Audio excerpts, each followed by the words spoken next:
May the peace of the risen Christ be with you. We've been talking about life as a pilgrimage. A pilgrimage is a special kind of journey.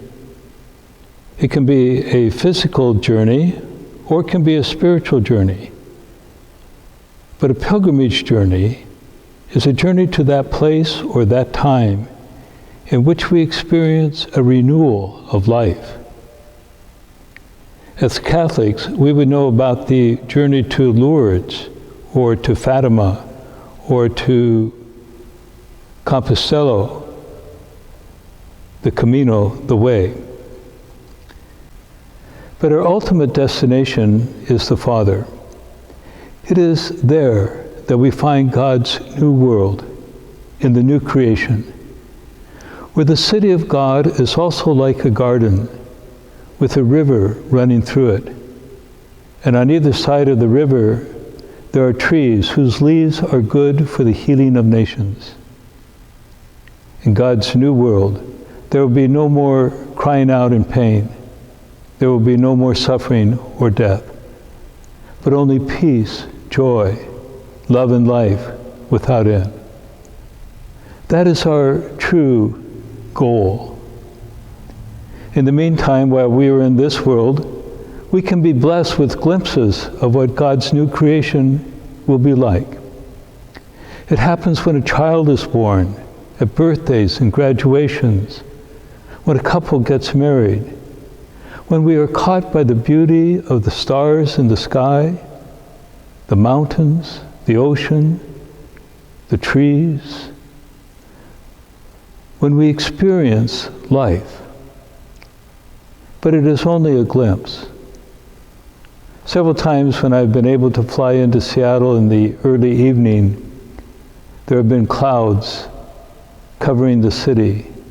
But then there are breaks in the clouds, and I've been able to see Lake Washington, Puget Sound, and Seattle itself. But only for a moment. However, it's beautiful, and I know that I am home. God gives us these transfigurative moments so that they will renew us and give us new strength for the journey of life. I invite you to remember those transfigurative moments in your own life when you have experienced new life and have rejoiced in it.